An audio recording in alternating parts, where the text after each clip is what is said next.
If you're wondering why I'm a little bit sad, well, it's because Derek Watts is in my chair.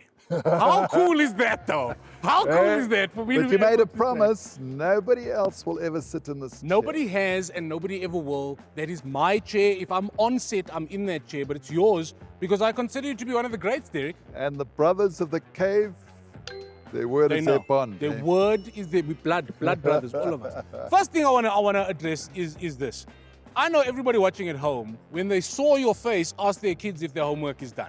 Because that's what your face represents. Two things in our community. Number one is a mother asking the child if the homework is done. And number Yeah, two, it's the true, weekend eh? is over. That's right, get all the memes, hey? Get all the memes. I'm Derek Watts, your weekend is over. Please, would Been you... like that for 32 years, just about. Now, my brain can't comprehend. I'm 40 years old, and that means you started on Carte Blanche when I was 8. But I know nothing about you before Carte Blanche. We'll start it at the age of 16, hey? So you started on Carte Blanche at the age, yes, at the young, ripe age of 16, after graduating with many degrees and you know, Yeah. so much life had happened. So give us a brief introduction to Rhodesia, the army, then Carte Blanche. Give me as quick as you can. As How quick do as you I get can, 20 from Rhodesia seconds. to the best of the Okay. best? Was in the Rhodesian army, Yeah.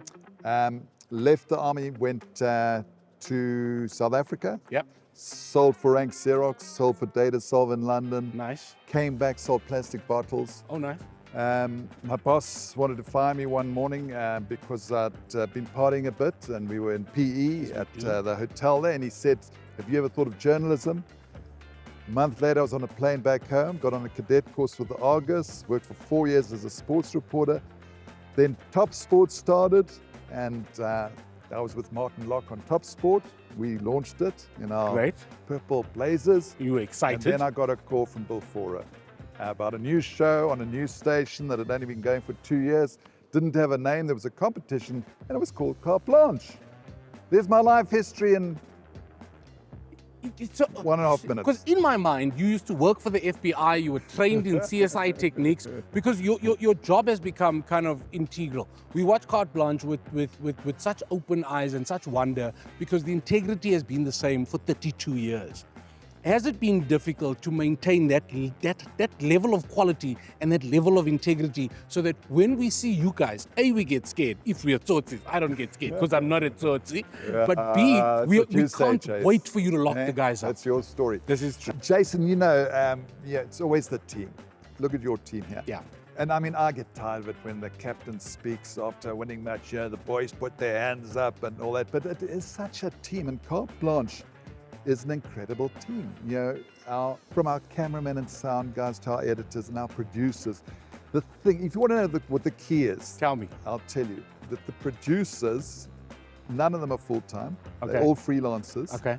They have to bid for their stories. They get the contracts and they have to go out and do it.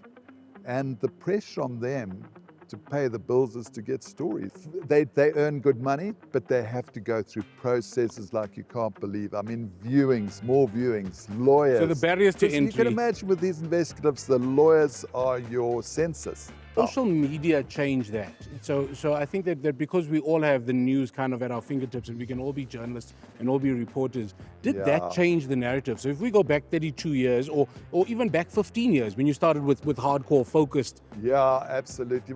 I mean, go back 32 years. Okay, when we were going on a story, what happened? They had to come to my house with a file of clippings from the newspaper.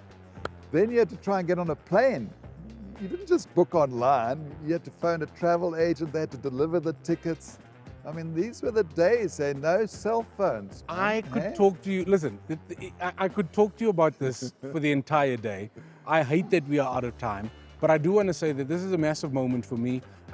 My childhood, so from in the time my mom was shouting at me to do homework, to the time my wife now says, listen, you better get to bed because you've got to wake up early. You are still that face. You have been, I think, a role model to every one of us in television. Thank you so much for taking time. Jason, it's We had been so great. much fun discovering a little bit more about you today. It was great driving with you, and it was great to meet a comedian who's actually funny all the time.